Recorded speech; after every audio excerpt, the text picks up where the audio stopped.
बिस्मिल्लाहिर्रहमानिर्रहीम।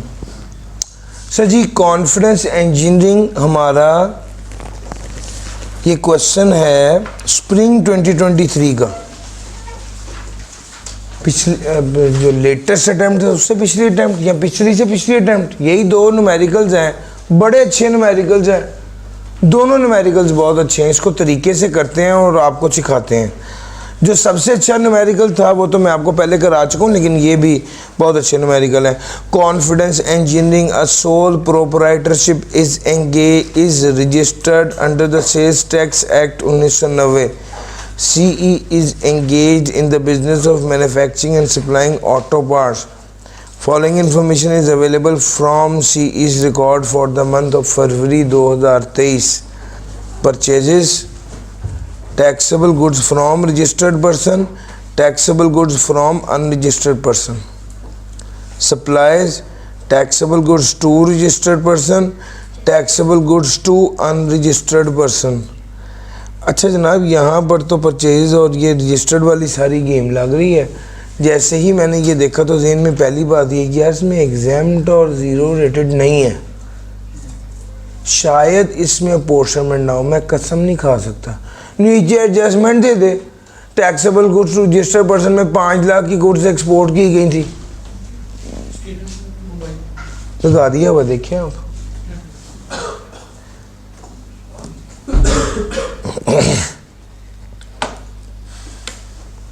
जी भाई,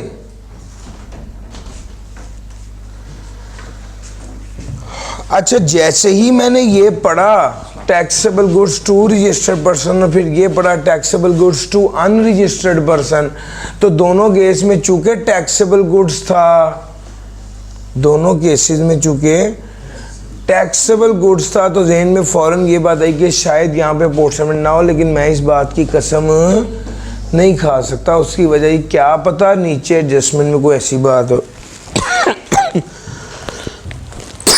taxable goods from registered person includes wire and cables, जो कि रिपेयर ऑफ मशीनरी के लिए इस्तेमाल हो रही।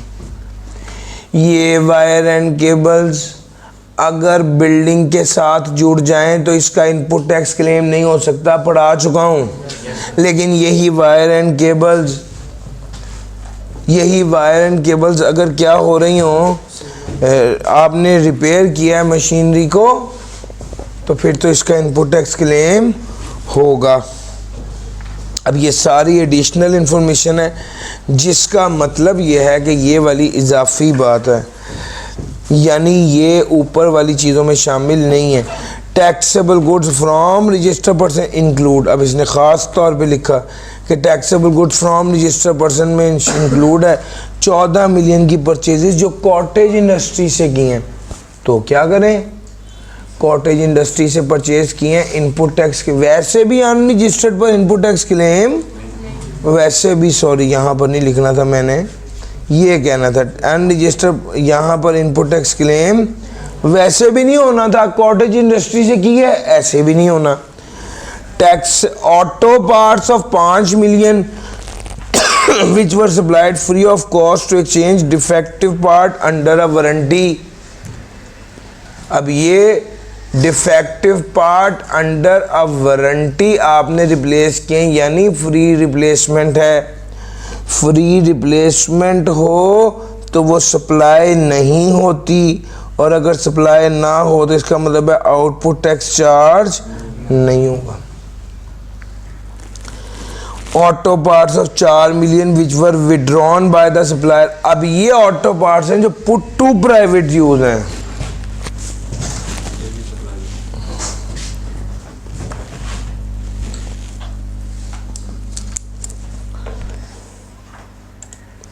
ऑनलाइन वालों, क्या आप लोगों को आवाज़ और डिस्प्ले क्लियर आ रहा है? प्लीज़ एक बार बता दीजिए, एक बार हैंड रेज कर दीजिए।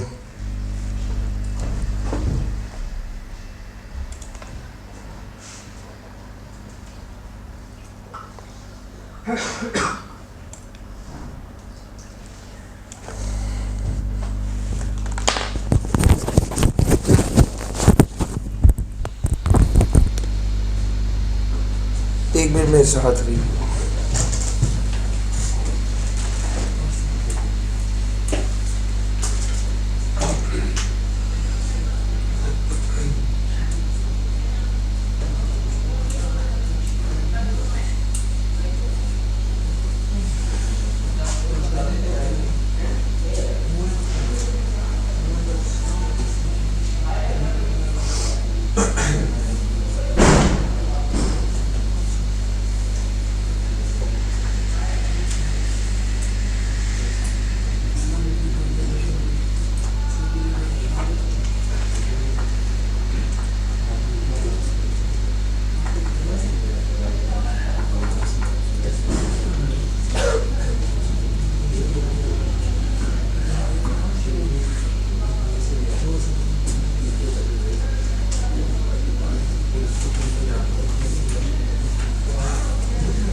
ऑनलाइन वालों, क्या आप लोगों को आवाज़ क्लियर आ रही है?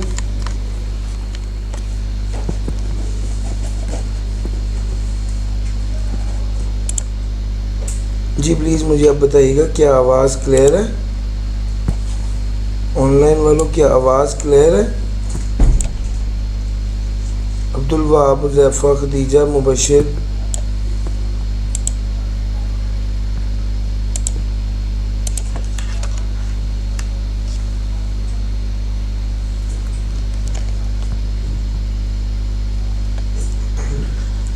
अच्छा जनाब, मैं वापस आता हूँ अपनी बात पे। Taxable goods from unregistered person includes goods worth 14 million purchase from the cottage industry.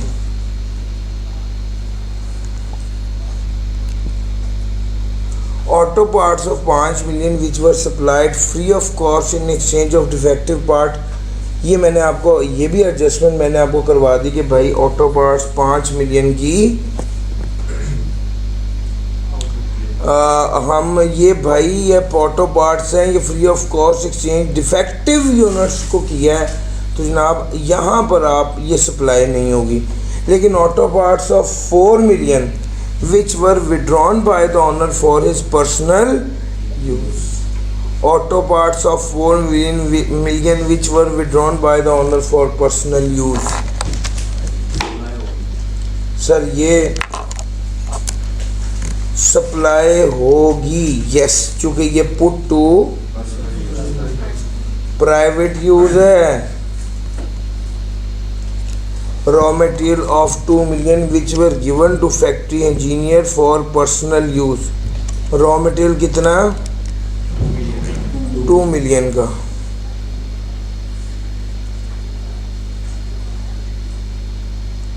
दो मिलियन का रॉ मटेरियल है जो कि given to factory engineer for personal use. Raw material of 2 million which was given to the factory engineer for personal use. Sir ji यार यहाँ पर ध्यान से, मैंने ये बात आपको पहले भी बताई है, अब भी बता रहा हूँ कि भैया अगर finish goods put to private use हो तो वो सप्लाई या नॉन सप्लाई का चक्कर है, और अगर रॉ मटेरियल हो तो फिर ये देखना इनपुट क्लेम होगा या नहीं होगा। यार मेरी बात समझ आ रही है? यहाँ पर ये चीज़ देखनी बड़ी ज़रूरी है। Raw material of 2 million which were given to factory engineer for his personal use. Sir ji ये यहाँ पर हमने कहना है इनपुट क्लेम नहीं होना। यहाँ पर हमारा पॉइंट क्या है? इनपुट क्लेम नहीं होना। आउटपुट की तो बात यहाँ पे नहीं होनी। Goods of ₹32 million which were sold to प्रे trader at a credit term of 2/10 and by 30। यानी अगर 10 दिनों के अंदर अंदर पेमेंट करेंगे तो 2%, और 30 दिनों के अंदर अंदर पेमेंट करेंगे तो कुछ भी डिस्काउंट नहीं मिलेगा। हमने 10 दिन के अंदर अंदर पेमेंट करके डिस्काउंट अवेल कर लिया तो क्या करेंगे? सर कुछ भी नहीं करेंगे, कुछ भी नहीं करेंगे। उसकी वजह यह है कि ये डिस्काउंट तो आप अवेल कर रहे हो लेकिन ये कैश डिस्काउंट है। सर समझ आ रही है? डिस्काउंटेड वैल्यू पे सेल्स टैक्स तब लगता है जब ट्रेड डिस्काउंट हो, इनवॉइस पर शो हो रहा हो, as per the terms and condition, as per the norms of business, वो बातें हैं ना ये सारी।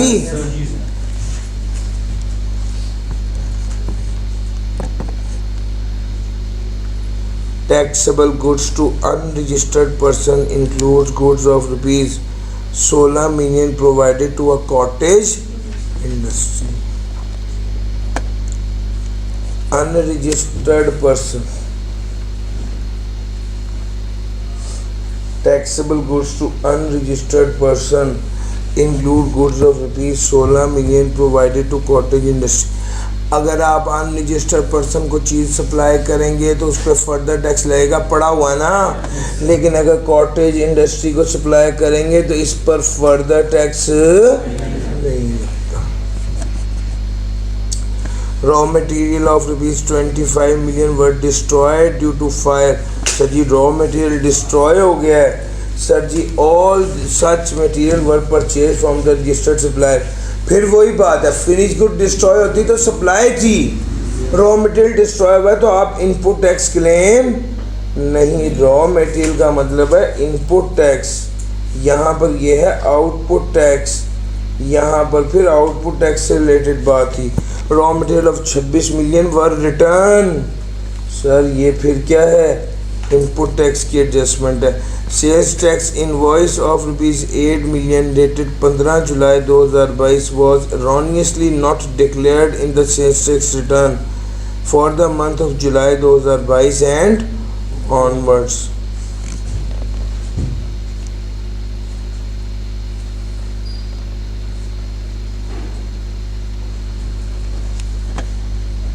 सेल्स टैक्स इनवॉइस कितनी है, 8 million की। 15 जुलाई 2022 को एरोनियसली डिक्लेयर नहीं हुई थी। सर जी इसका मतलब ये है कि आपके पास इनवॉइस है और ये डिक्लेयर नहीं हुई थी तो अब डिक्लेयर कर देंगे, इसमें क्या मसला है। सर जी 15 जुलाई 2022 की डेट थी। अब यहाँ पर डेबिट नोट, क्रेडिट नोट या पेमेंट के हवाले से कहा गया 180 दिन के अंदर अंदर, याद है। इनपुट टैक्स के हवाले से कहा गया है कि 6 माह के अंदर अंदर, याद है, जिस साल का इनपुट था। अब जुलाई हमारा कौन सा है जी, जुलाई 22 हमारा कौन सा है, फरवरी 23, जुलाई निकाल गया, अगस्त, सितंबर, अक्टूबर, नवंबर, दिसंबर, जनवरी, 6 माह से पुराना हो गया है। लेकिन हमने पढ़ा क्या हुआ है, इनपुट क्लेम नहीं करेंगे, कैरेट फॉरवर्ड 6 पीरियड के लिए होगा अगर इनपुट क्लेम नहीं किया। अगर डेबिट नोट क्रेडिट नोट है तो 180 दिन के अंदर, अगर पेमेंट है तो 180 दिन। ये कहाँ लिखा हुआ है कि अगर आपने सेल डिक्लेयर नहीं की थी तो वो 180 दिन के अंदर अंदर कर सकते हैं। सर आउटपुट का ऐसा कोई सीन नहीं है, इनपुट का सीन है वो। यार मेरी बात समझ आ रही है। ये असल में यहाँ पर लिखना है कि भाईजान ये आउटपुट टैक्स है, ये ऐड हो जाएगा, अब भी ऐड हो जाएगा। यहाँ पर 6 माह की इनपुट टैक्स कैरेट फॉरवर्ड के लिए 6 टैक्स पीरियड है, आउटपुट के लिए कोई ऐसी बात है। Taxable goods of ₹19 million were return by the customer, these goods were sold in July 2022।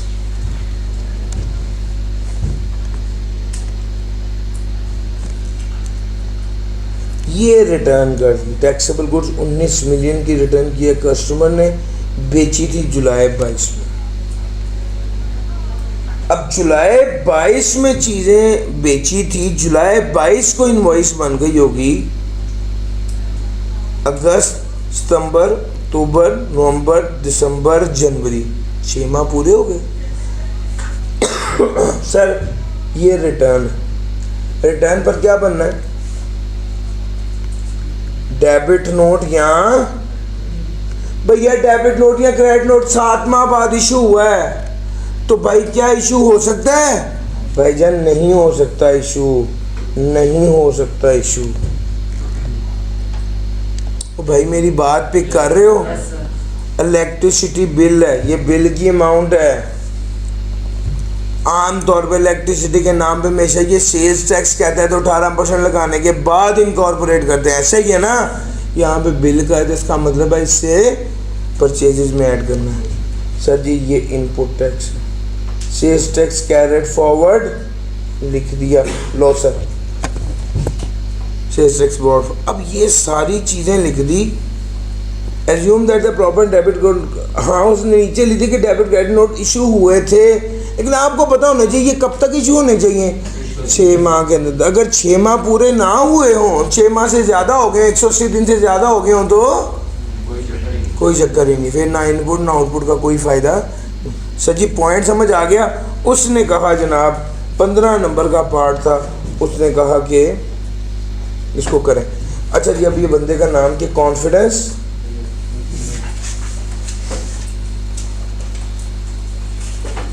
यार कोई इशारा नहीं मिला टैक्सेबल के अलावा दूसरी सप्लाई का।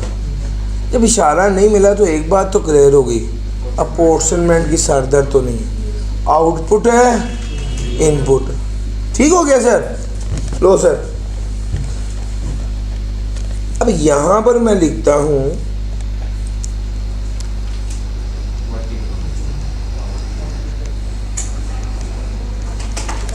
Working one output tax. इधर से आ जाएगा यार, पीछे से कुछ अच्छा।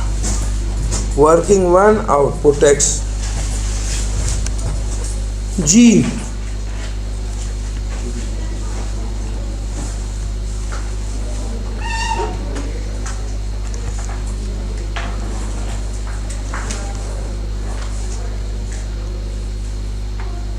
Taxable goods to registered person आ गया, फिर आ गया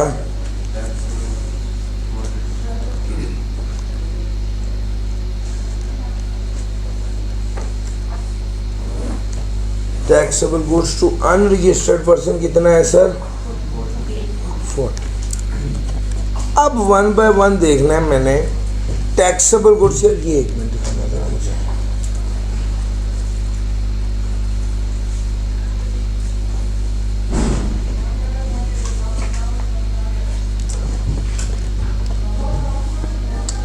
taxable goods from registered person includes wire and cable. अच्छा, ये तो इनपुट के हवाले से adjustment. Taxable goods from unregistered, ये भी इनपुट के हवाले से एडजस्टमेंट है। ऑटो पार्ट्स, हाँ यहाँ पर लिखते हैं फ्री ऑफ कॉस्ट। सर जी फ्री रिप्लेसमेंट कितना है सर? फ्री रिप्लेसमेंट 5 मिलियन का। यहाँ पर नील लिखना, क्यों? ब्रैकेट में लिखूंगा नॉट अ सप्लाई।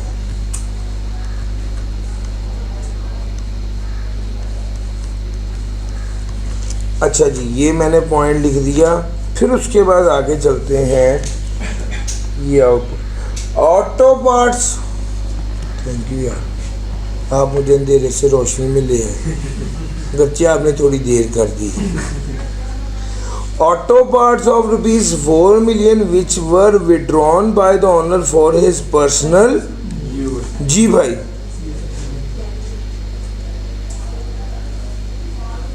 अब ये पुट टू प्राइवेट यूज है।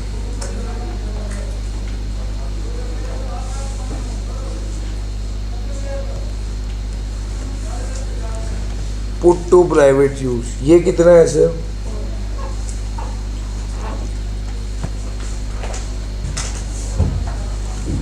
Raw material of ₹2 million which were given to factory engineer for his personal use. Ji,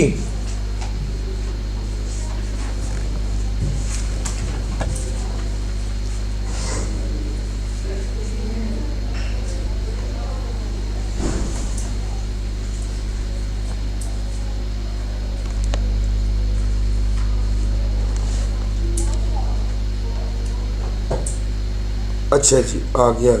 raw material for 2 million। अब ये रॉ मटेरियल है। रॉ मटेरियल का मतलब है इसका इम्पैक्ट इनपुट टैक्स पे आना है। Goods of 32 million, discount. कितना डिस्काउंट है? कैश डिस्काउंट, इग्नोर कर दो। क्या लिखूं कैश डिस्काउंट के बारे में?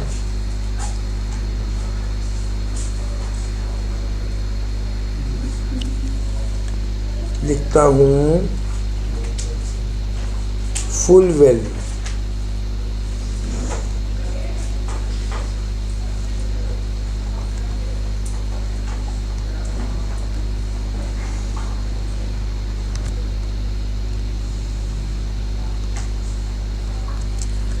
अच्छा, ये आगे चलते।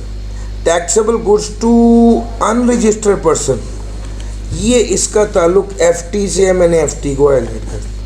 रॉ मटेरियल की बात हमारी नहीं है इस वक्त, रॉ मटेरियल नहीं है। सेल्स टैक्स इनवॉइस है 8 मिलियन की। जुलाई, invoice of July,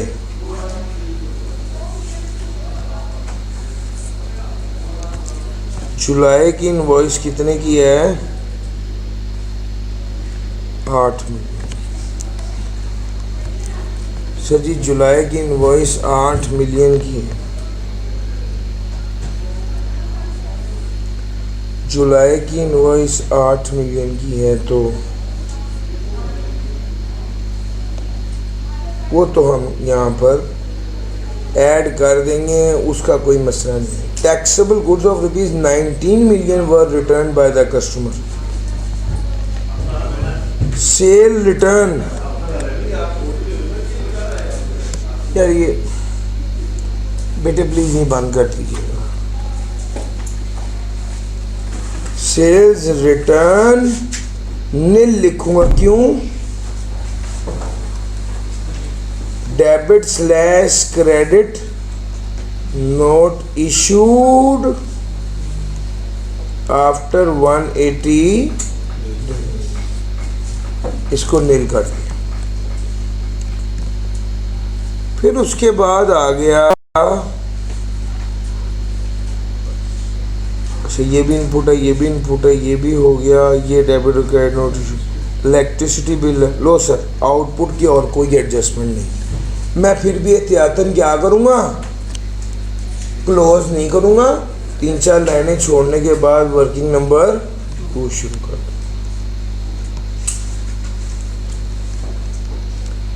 input tax,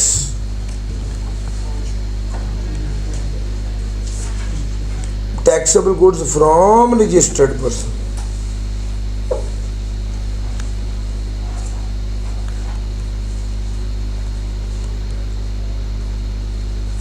$338 आ गया हमारे पास।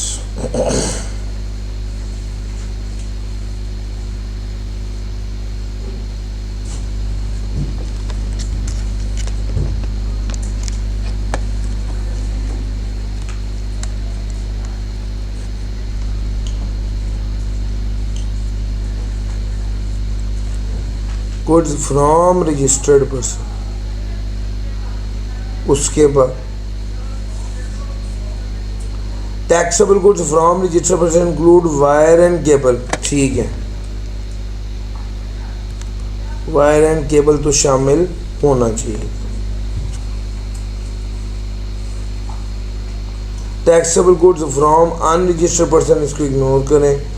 रॉ मटेरियल 2 मिलियन का were given to factory engineer. raw material were given to factory engineer।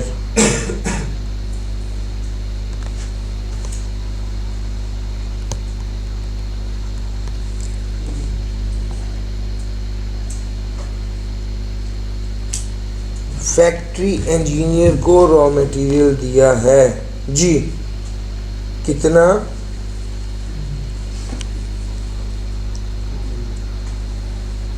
2 million. तो भाई 2 मिलियन तो रिवर्स हो जाएगा। अच्छा जी, आगे आ गया यार, ये रॉ मटेरियल 2 मिलियन का इसने शामिल किया हुआ। यार ये देखो, ये जो इंक्लूड का लफ्ज़ है ना, इंक्लूड का लफ्ज़ है, आप में से किसी को पिछला एडिशन पढ़ा हुआ है किताब? एक छोटी सी ना इसमें फॉर्मेट, एक छोटी सी इसमें फॉर्मेटिंग की बात है, वो मैं आपको बताना चाह रहा हूँ। ये जो लिखा हुआ है ना उसमें, taxable goods to registered person include 1 2 3 4, ये चारों चीज़ें शामिल हैं इसमें। यानी इस हाइफन के बाद 1 2 3 4। अब अनफॉर्चुनेटली आपकी किताब में उस फॉर्मेटिंग को उस तरह से प्रेजेंट नहीं किया गया, जिसकी वजह से ऑटो पार्ट से 5 मिलियन के ये सप्लाई में शामिल किए गए थे जो नहीं होने चाहिए थे। तो क्या इसको क्या करना चाहिए था? लेस करना चाहिए था। ऑटो पार्ट्स फ्री रिप्लेसमेंट वाले नोटा सप्लाईज को लेस कर देंगे। फिर उसके बाद है ऑटो पार्ट्स ऑफ 4 मिलियन जो withdrawn by the owner for his personal use थे, ये किए गए थे, यानी ये सप्लाई में शामिल थे और होने भी चाहिए थे, इसको क्या करेंगे, इग्नोर करें। यार आप गौर कर रहे हो, अगर शामिल हो तो फिर ऑल टुगेदर उलट करना पड़ता है, अगर ना शामिल हो और नहीं शामिल हो, अगर शामिल थे और नहीं शामिल होना चाहिए था तो रिवर्स करेंगे, माइनस करेंगे। शामिल नहीं था और नहीं शामिल होना चाहिए था, उसको इग्नोर। यार ऐसे ही करते हो ना हमेशा।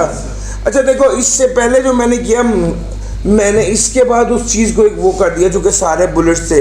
हालांकि अब देखिए, सारा रॉ मटेरियल था 2 मिलियन का। सर 2 मिलियन का रॉ मटेरियल सप्लाई थी ही नहीं, इसने इसको सप्लाई में शामिल किया होता। तो एक काम क्या करोगे, यहाँ से लेस कर दोगे। पहली तो ये बात है, ये सप्लाई नहीं है। फिर उसके बाद उसका इनपुट टैक्स क्रेडिट नहीं लोगे, वो मैंने एडजस्ट कर लिया। चौथा, taxable goods percent goods which were sold. अच्छा, goods of 32 million which were sold. अच्छा, इसने 32 मिलियन पे शामिल किया हुआ था जिस पे 10% डिस्काउंट लिया था। अब डिस्काउंट शामिल नहीं किया गया था और करना भी नहीं चाहिए था, इस वजह से इसको क्या कर दिया था, इग्नोर कर दिया था। यार मेरी बात समझ आ रही है? तो भाई ये 4 एडजस्टमेंट थी जो इंक्लूडेड थी। फिर उसके बाद हम इनपुट की बात करते हैं। इनपुट की अगर मैं बात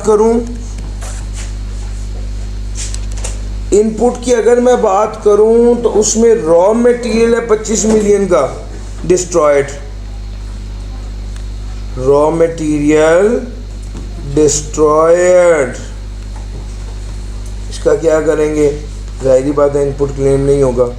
और रिटर्न है, परचेज रिटर्न है। सर नवंबर 22 में परचेज की थी, अब रिटर्न है दिसंबर 22, जनवरी 21। यार अभी तो 180 दिन पूरे नहीं हुए। परचेज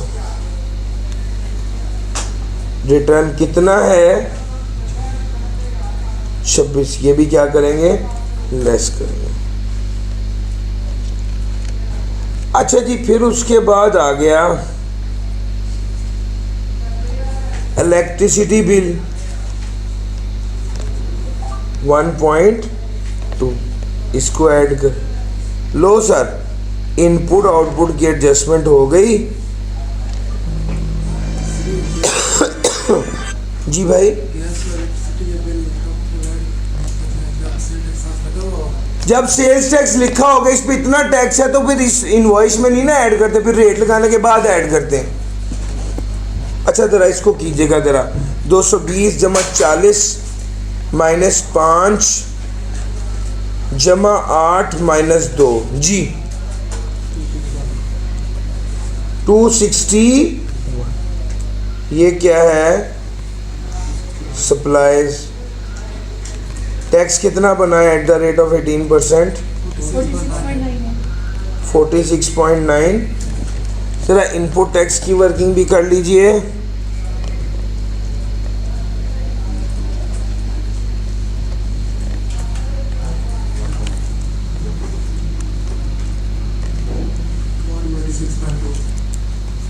टू 86.2 1 है कि 2 है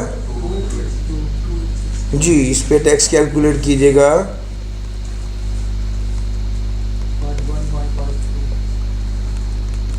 प्लीज एक बार कंफर्म कीजिए। 5152। आउटपुट टैक्स हमारा बना था 46.98 का और इनपुट टैक्स हमारा बना था 51.52। जी एक बार टोटल भी कंफर्म कर दीजिए जरा।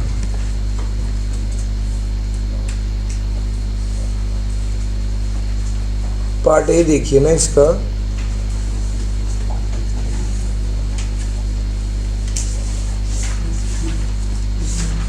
डन हो गया सर जी।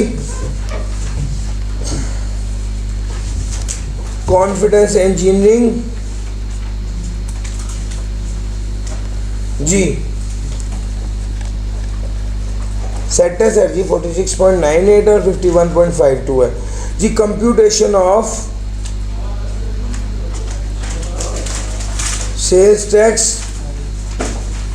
पेबल,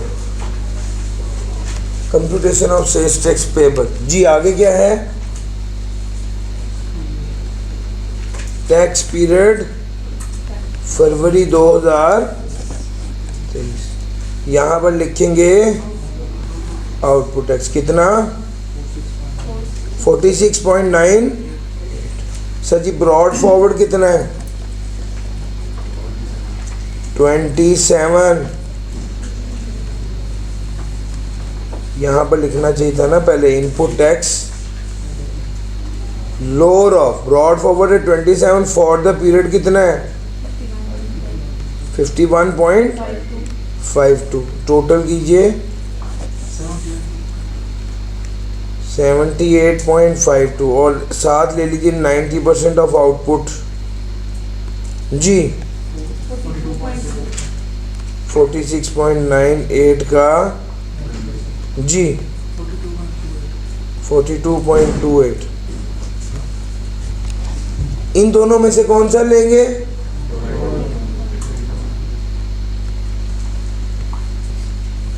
जैसे ही मैंने ये लिखा ज़हन में क्या आया?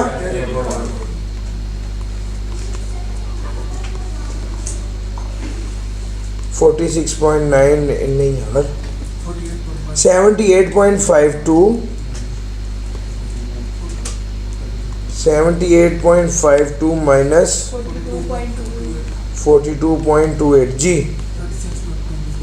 36.24। आउटपुट टैक्स था जी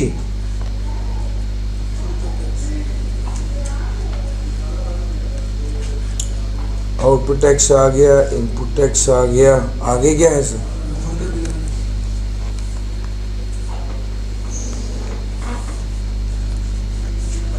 पहले प्लांट प्रॉपर्टी इक्विपमेंट देखिए कोई है? सर कोई प्लांट प्रॉपर्टी इक्विपमेंट की एडजस्टमेंट भी अब पीछे क्या रह गया है? Further tax at the rate of 4%। Sir जी अनरजिस्टर्ड बंदे को चीज़ें कितने की बेची थी? 40 की। इसमें 40 की एडजस्टमेंट थी, माइनस करना है जो सर ये देखिए कॉटेज इंडस्ट्री को 16 की बेची सर, -16 करके इसका 4% कर दीजिए जी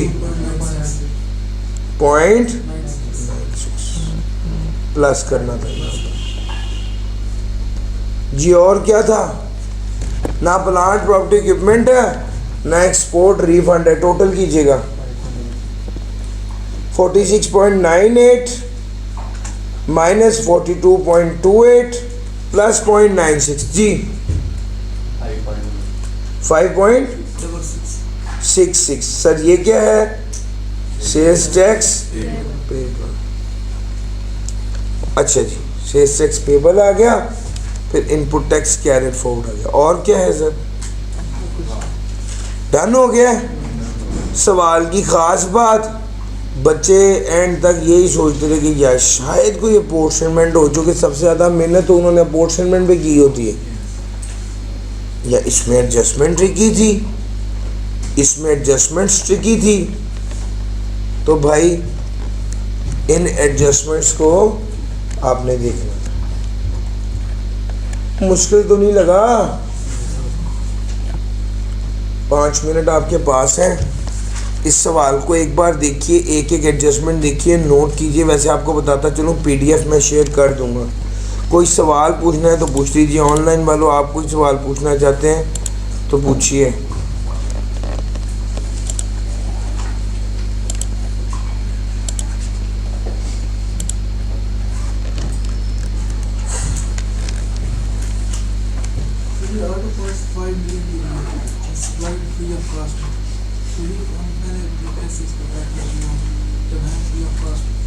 जी भाई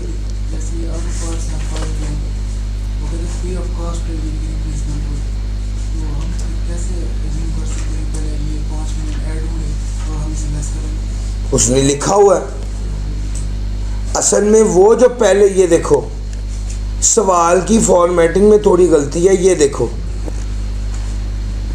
ये लिखा हुआ है taxable goods to registered person, लिखी हुई ये वाली बात 1 2 3 4, ये जो पहले इसके बाद 4 बुलेट्स जो है ना वो इसके अंडर थे, यानी उसने कहा भाई ये ऑलरेडी शामिल हैं, तो हमने उसे रिवर्स किया।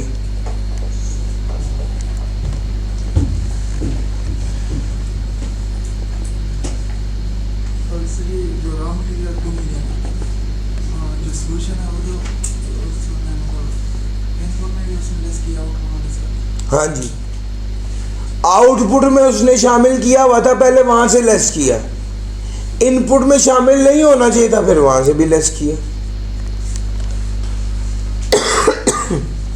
ये अभी मैंने यही वाला पॉइंट तो डिस्कस किया था थोड़ी देर पहले जी। अब समझ आ गया सर? उसने कहा है कि ये आउटपुट में शामिल था, तो पहला काम ये करो कि आउटपुट में से लेस करो। दूसरा क्या, इसका इनपुट क्लेम होना चाहिए था, जब पुट टू इंजीनियर को दे दिया तो फिर इसका इनपुट भी क्लेम, तो फिर इनपुट से भी लेस कर दो।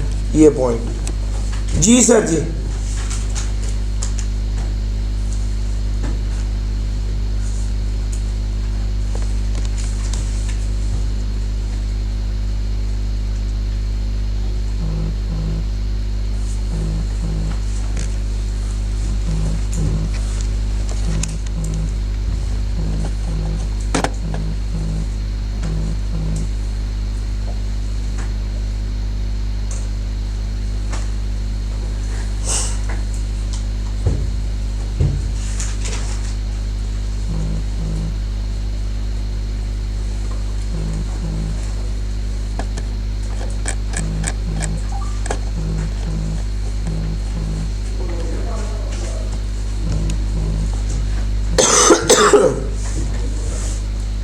कोई एडजस्टमेंट जिसमें प्रॉब्लम हो प्लीज़ मुझे बताइए, मैं वो आपको दोबारा बता देता हूँ।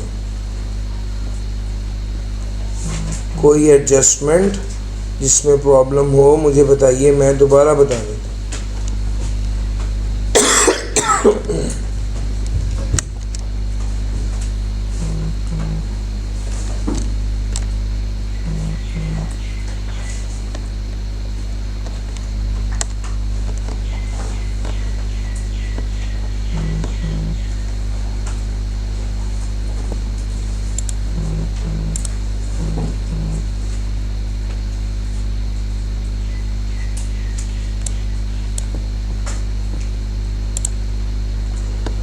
सर जी अच्छा हाँ, उसने कहा कि गुड्स जिसकी प्राइस जो है वो 32 मिलियन थी, उसमें डिस्काउंट। सर जी इस देखो मेरी बात सुनो, 32 मिलियन की गुड्स हमने खरीदी तो 32 मिलियन की इनवॉइस हुई होगी, उस पर लिखा हुआ था कि अगर 32 मिलियन की गुड्स हमने बेची, सॉरी सप्लाई, उस पर हमने डिस्काउंट ऑफर किया था, अगर कोई बंदा 10 दिनों में पेमेंट कर देगा तो 2% डिस्काउंट करेंगे, अगर 30 दिनों के अंदर पेमेंट करेगा तो कोई डिस्काउंट नहीं करेंगे। तो हमने जब बेची तो इनवॉइस कितने की बनाई होगी? 32 मिलियन की।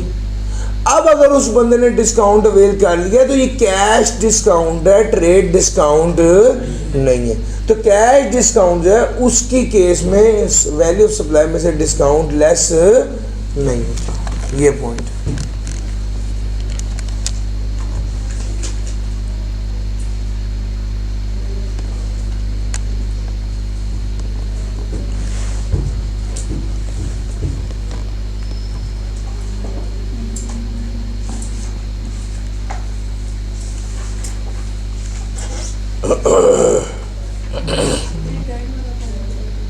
रिटर्न वाला कौन सा सर? अच्छा देखिए, अब यहाँ पर एक ट्रिकी पॉइंट था, ये इस रिटर्न की बात कर रहे हैं आप, ये वाली रिटर्न की बात कर रहे हैं। देखिए ये जो आपने टैक्सेबल गुड्स थी कस्टमर ने रिटर्न कर दी, जब रिटर्न होंगी उसके बाद ही डेबिट या क्रेडिट नोट इशू होगा, यस और नो? अब उसने ख़रीदी थी हमसे जुलाई में और रिटर्न कब कर रहा है वो? फरवरी में। तो भैया 180 दिन के बाद रिटर्न कर रहा है, तो अब इसके बाद ही डेबिट या क्रेडिट नोट इशू होगा ना। वो कह रहा है इसको टैक्स वाले नहीं मानते। यही पॉइंट आप पूछ रहे थे जी। और कोई सवाल? रॉ मटेरियल ऑफ दो सर सप्लाई नहीं कंसीडर होगा सर जी। यही तो पॉइंट है कि फिनिश गुड्स को पुट टू प्राइवेट यूज करें तो वो सप्लाई होगा, रॉ मटेरियल को पुट टू प्राइवेट यूज करें तो वो सप्लाई नहीं होगा, बल्कि उस पर इनपुट टैक्स क्लेम नहीं होगा।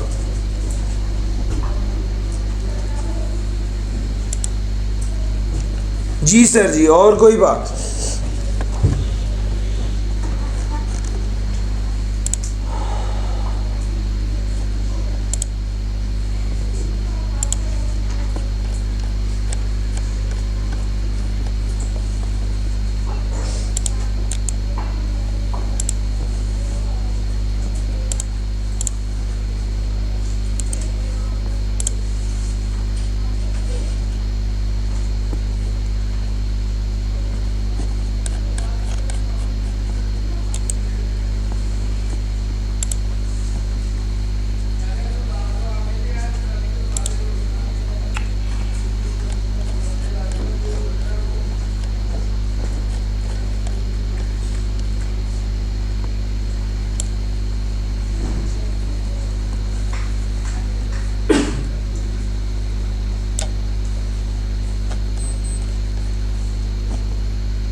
कराउंड लेटेस्ट टाइम का न्यूमेरिकल शुरू करें।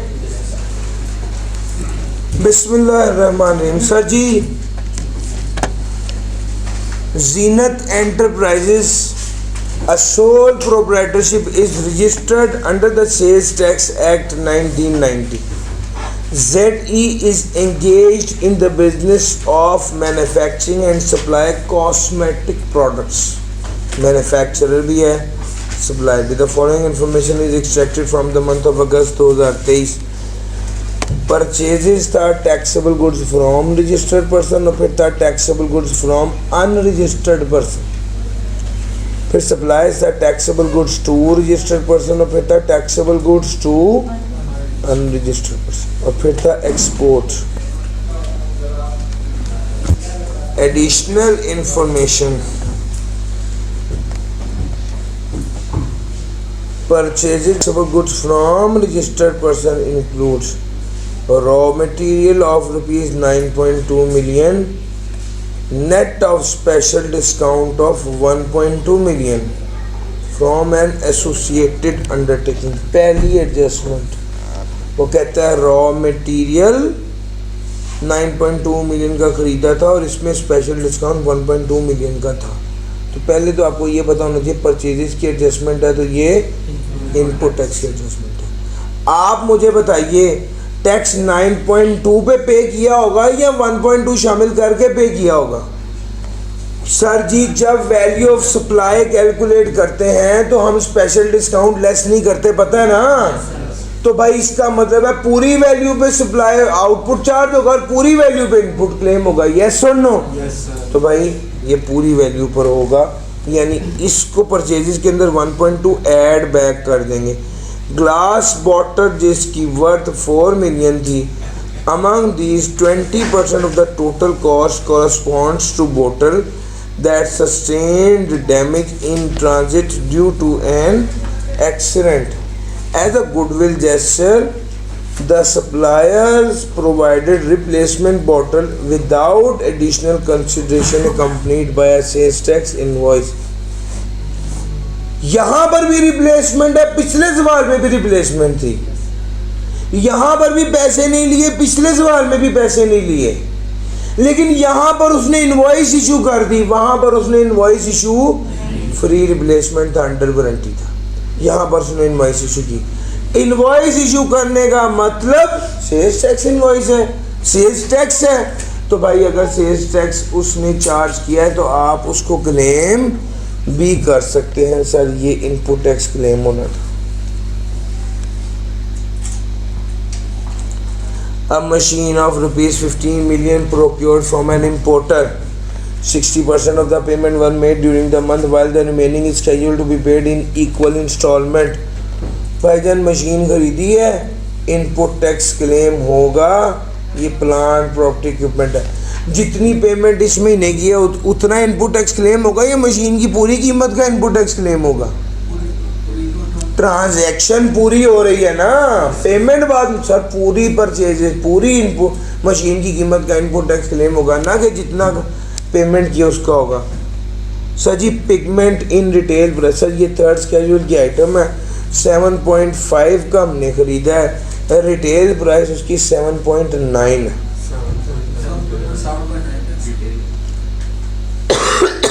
सर जी 7.9 पर हमने टैक्स दिया होगा या 7.5 पर रिटेल प्राइस पर? यस सर जी, ये भी इनपुट टैक्स की adjustment.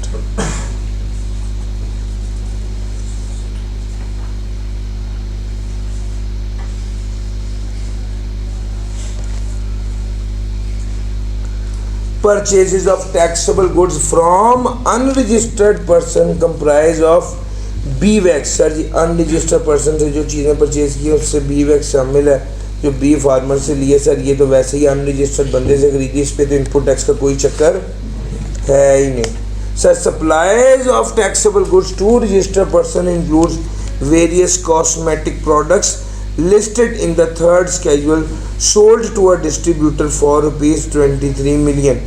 The retail price of these products were 25 million. During the month, the distributor returned 10% of the goods. G.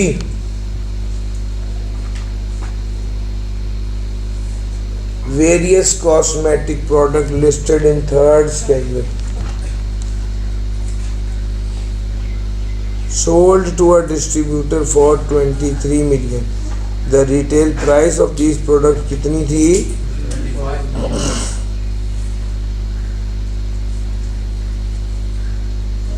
Corresponding debit and credit note issue हुए थे 5 सितंबर 2023 में। जी भाई sir जी third schedule item है, retail price 25 है, 23 शामिल है, ऊपर वाला 2 शामिल नहीं है, तो पहले तो करेंगे उसको शामिल, ठीक है। फिर उसके बाद है डिस्ट्रीब्यूटर ने रिटर्न कर दी थी 10% गुड्स जिसका डेबिट और क्रेडिट नोट 5 सितंबर को इशू हुआ था। सर हमारी कौन सी डेट है? जिसका डेबिट या क्रेडिट नोट आपके पीरियड में इशू ही नहीं हुआ, उसका इनपुट आउटपुट का डेबिट क्रेडिट नोट तो चक्कर ही बाद में इशू हुआ। यार मेरी बात समझ आ रही है? उसको इनकॉर्पोरेट करना नहीं बनता सर। आपके पास जब तक सबूत ना हो फिर तो ना इनवॉइस इशू हुई है तो भाई ना इनपुट, आप इनवॉइस इशू नहीं हुई आउटपुट चार्ज नहीं कर सकते, और अगर आपके पास इनवॉइस नहीं है परचेजेस की तो आप इनपुट क्लेम नहीं कर सकते। सिमिलरली डेबिट और क्रेडिट नोट भी इशू नहीं हो सकता जब तक चीज़ें रिटर्न ना हो जाए, ठीक हो गया। और डेबिट और क्रेडिट नोट इशू होगा तो फिर आप उसे क्लेम कर सकते हैं जी,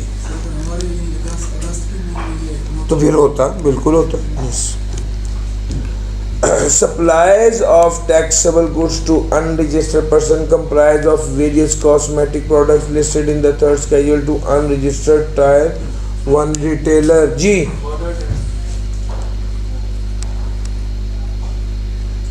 सर जी जो थर्ड स्केड्यूल आइटम है ना उस पर फर्दर टैक्स, इस पे FT लिख दूं,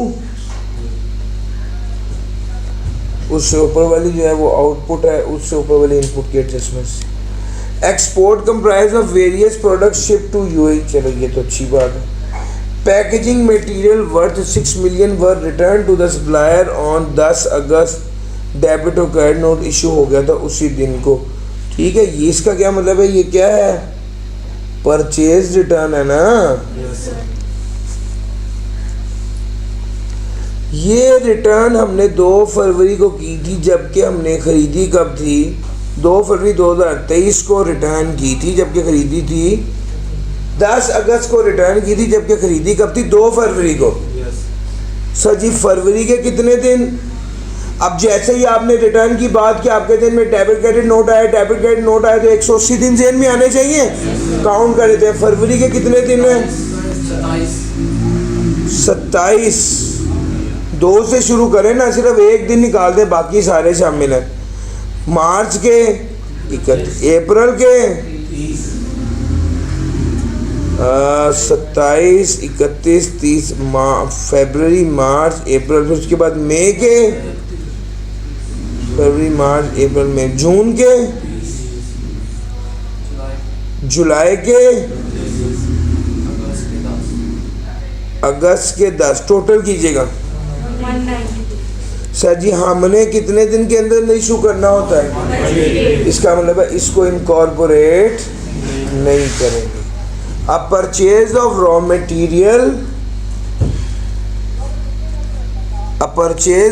material, from a registered person for rupees 2.1 million on February 2023 was inadvertently omitted in the sales tax return for the month। Sir जी रॉ मटेरियल हमने फरवरी 23 में ख़रीदा था, गलती से नहीं हो सका और अब तक नहीं हो सका, क्या इस महीने शामिल कर देंगे? फरवरी की परचेज है, 6 माह तक कैरी फॉरवर्ड हो सकते हैं, यही पढ़ाया हुआ है ना। फरवरी का महीना छोड़ दो, मार्च, अप्रैल, मई, जून, जुलाई, अगस्त, ये अगस्त के महीने की रिटर्न है। यस कर सकते हैं भाई, इसको तो कर सकते हैं। फिर उसके बाद आ गया परफ्यूम जिसकी रिटेल प्राइस 1 मिलियन थी, वो मार्केटिंग स्टाफ को प्रमोशन कैंपेन के दौरान फ्री फ्रेग्रेंस ट्राई करने के लिए दे दी गई थी। इसको कहते हैं free sampling. Sir free sampling क्या होता है? सप्लाई होती है, सप्लाई का मतलब है आउटपुट टैक्स चार्ज हो जाएगा। लो सर ये सारी बातें थी, सारा एज इट इज मैंने प्लेस कर दिया। यहां पर हम शुरू करते हैं। क्या नाम है sir? Zeenat enterprises, computation of sales tax payable / refundable. आगे क्या आ गया? For the month of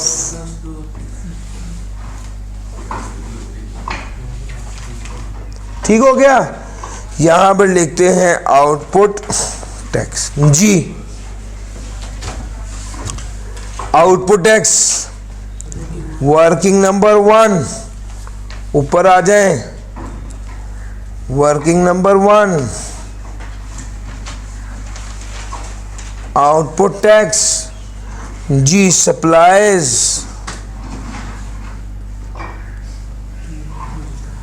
registered person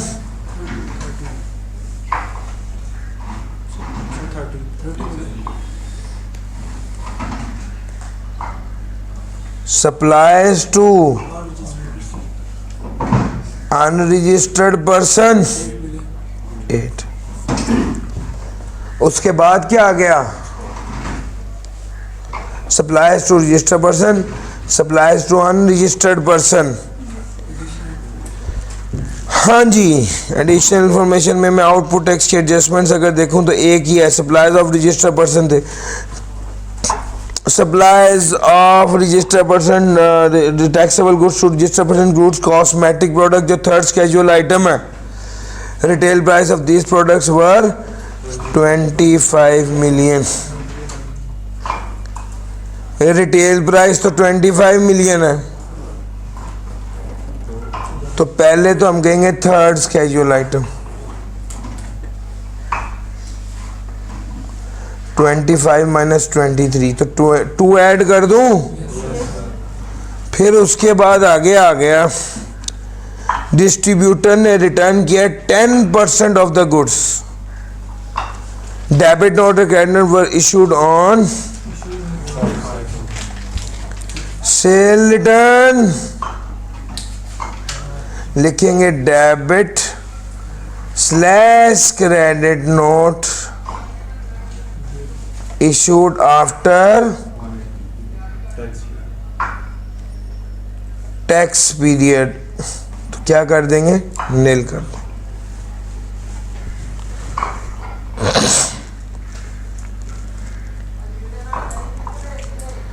अच्छा जी, ये मैंने एडजस्टमेंट कर ली।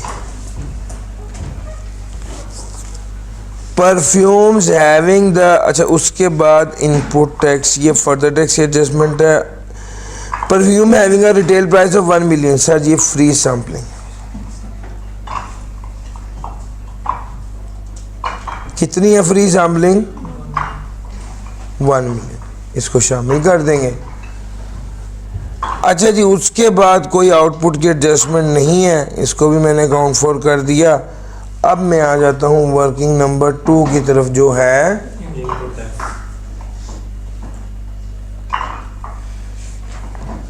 वर्किंग नंबर 2 है जो है इनपुट टैक्स जी।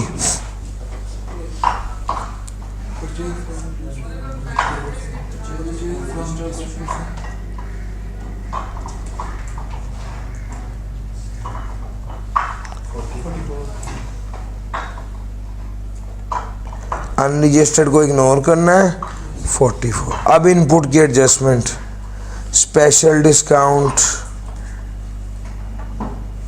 कितना है सर, 1.2। फिर उसके बाद आ गया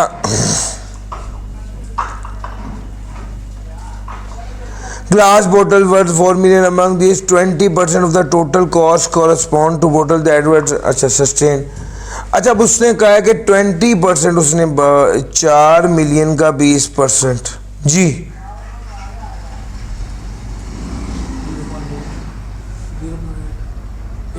0.8। ये भी क्या है,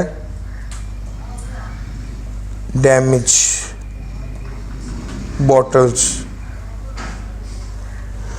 अच्छा जी, ये भी आ गया, ये भी हो गया, ये भी हो गया। उसके बाद प्लान, उसके बाद इनपुट टैक्स एडजस्टमेंट है pigment of retail price. Retail price हमने खरीदी थी 7.5 मिलियन की, हमने 7.5 मिलियन की खरीदी थी, रिटेल प्राइस कितनी थी,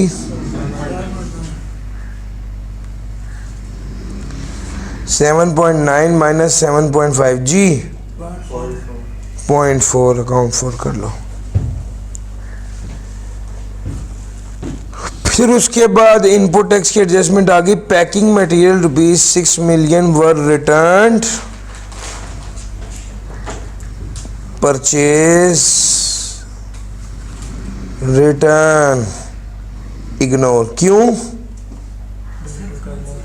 debit / credit note issued after 180 days.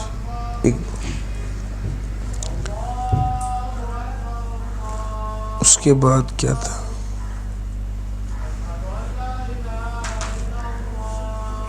अजान है, बस 2 मिनट वेट कीजिए।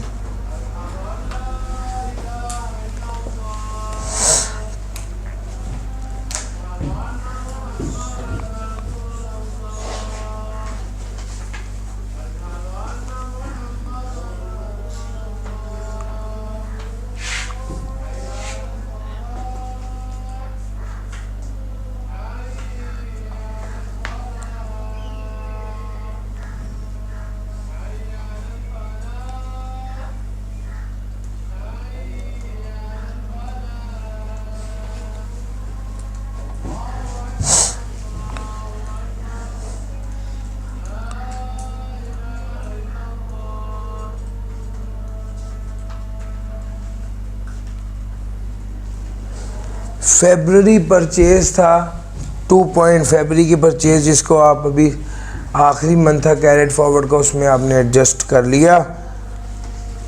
अच्छा जनाब, अब कोई एडजस्टमेंट रह तो नहीं गई, सारी एडजस्टमेंट पूरी हो गई हैं। वर्किंग नंबर 3 कर लेते हैं। प्लांट प्रॉपर्टी इक्विपमेंट कितने का था, 15 मिलियन की। सेल्स टैक्स 15 इंटू 18% जी, 2.7 मिलियन। जब यहां तक आप पहुंच गए, हर एडजस्टमेंट होगी टोटल कर दीजिए। 41 sales tax at the rate of 18% कितना बना? 7.38। 44 प्लस 1.2 प्लस 0.8 प्लस 0.4 और 2.9 जी 49.3। टैक्स कितना बनेगा? 8.87। अच्छा जी, यहां पर ये तीनों बातें आ गई। अब आ गई वर्किंग नंबर 4 और ये है apportionment of common input tax. यहां पर लिखूंगा टैक्सेबल सप्लाई और यहां पर लिखूंगा सर एग्जाम तो है ही नहीं ना इसमें, क्या है? टैक्सेबल है और एक्सपोर्ट है, एग्जाम तो इसमें है ही नहीं।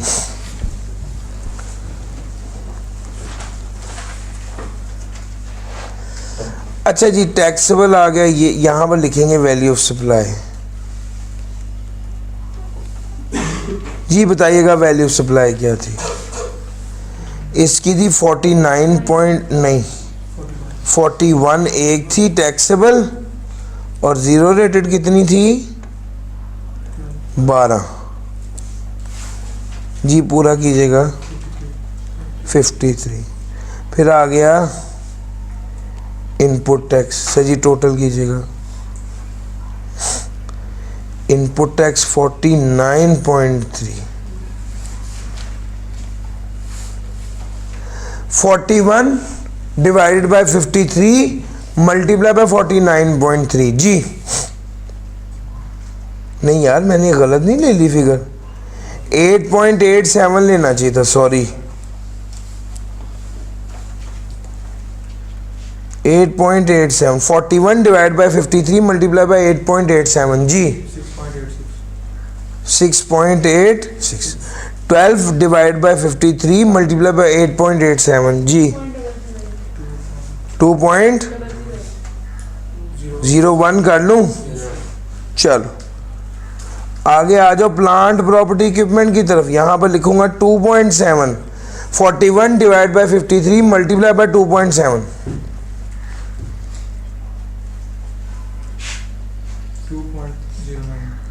2.09 जी। दूसरा देखिएगा 0.61 कर दूंगा तो पूरा हो जाएगा ना।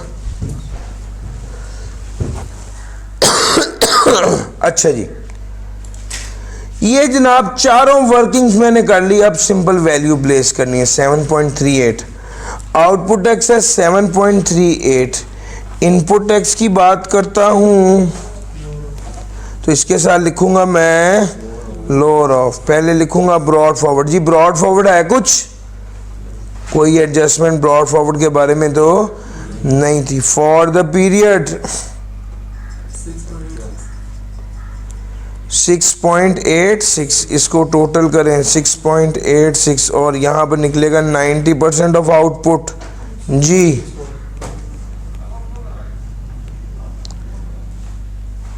सेवन 7.38 मल्टीप्लाई बाय जी 6.64। इसमें से लोअर कौन सा है? 6.64, ये लेस कर दिया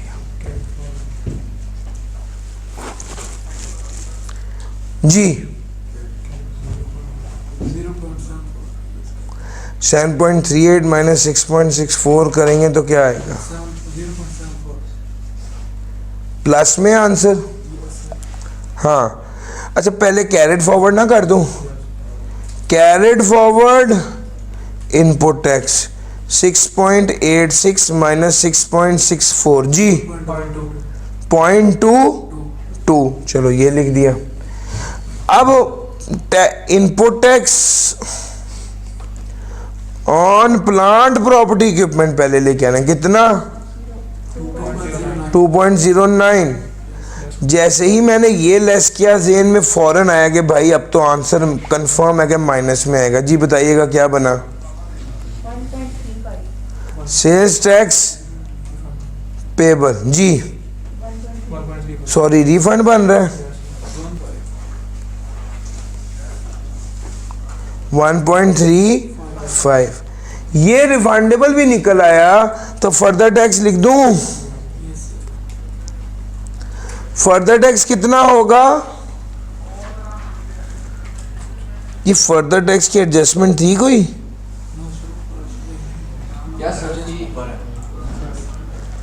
कहाँ पर है भला? Taxable goods to unregistered person है 8 मिलियन का। फर्दर टैक्स की एडजस्टमेंट ये लिखा हुआ है मैंने सर ये देखिए FT से मैंने पहचान लेना ना, उसे ढूंढना नहीं पड़ेगा ज्यादा। थर्ड कैजुअल आइटम थी कि अच्छा ये सारी थर्ड कैजुअल आइटम है। Supplies of taxable to unregistered person comprise of various cosmetic good listed in third casual. Sir ji further tax होना है तो 8, लेकिन ये सारा क्या है 8 लेस कर देंगे, इसका 4% क्या बन गया नील। क्यों? All supplies of third casual item. अब एक फाइनल चीज रह गई है एक्सपोर्ट रिफंडेबल जी, ये कितना बनेगा 2.01 और 2.01 प्लस 0.61 2.6। इस तरह से ये सवाल करना था। कितने मार्क्स का सवाल था सर? 17 मार्क्स का सवाल था, पूरे 25 मिनट में 28 मिनट में ही कर दिया। सर प्रैक्टिस होगी तो मुश्किल नहीं हो, प्रैक्टिस होगी मुश्किल होगी। लेटेस्ट अटेम्प्ट का सवाल है, एक आधे एडजस्टमेंट गलत हो सकती है, टेंशन नहीं लेनी। जो आता जा रहा है वो करते जाओ, ठीक करते जाओ। बच्चे एक एडजस्टमेंट की वजह से पूरे 18 नंबर जाया कर देते हैं, सोच सोच के परेशान हो नहीं। सवाल करें, अच्छे से करें, मेहनत से करें, इंशाल्लाह ज़रूर सॉल्व हो जाएगा। कोई दिक्कत इसमें नहीं थी। ये जीनत एंटरप्राइज वाला सवाल था। पिछली 2 अटेम्प्ट्स के सवाल दोनों करवा दिए और दोनों बड़ी डिफरेंट नेचर के सवाल थे। इस पर सवाल आपको मेहरबान जैसा आना चाहिए, जो सवाल मैंने पिछली क्लास में कराया उस टाइप का सवाल मैं एक्सपेक्ट कर रहा हूँ। क्यों? और सर अगर वो सवाल आ जाए अब तो मुश्किल नहीं है यार, मुश्किल नहीं होगा सर इंशाल्लाह। सर कोशिश की है कि आप लोगों को अच्छे से सर्व करें और जिस हद तक हो सके आप लोगों को मेहनत करवा दें, तैयारी करवा दें। बहरहाल कुछ क्वेश्चंस बच्चे जो पूछ रहे थे कि सर कौन से सवाल करने हैं सेल्स टैक्स के, मैंने लास्ट क्लास में मेरा ख्याल है बता दिए थे। वही सवाल हैं, वही कीजिए। मैं अवेलेबल हूँ आप लोगों के लिए, व्हाट्सएप पर अवेलेबल हूँ।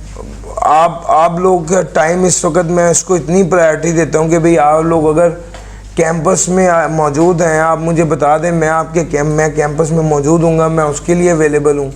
जिस तरह की सपोर्ट आप चाहेंगे, इवन कॉल करके आपको बात पूछना चाह रहे हैं, आप मुझे बता दें सर फलां टाइम पे मैं बात करना चाह रहा हूँ, मैं उस टाइम के लिए अवेलेबल हूँ। आप व्हाट्सएप पे सवाल पूछें, मैं उसके लिए अवेलेबल हूँ।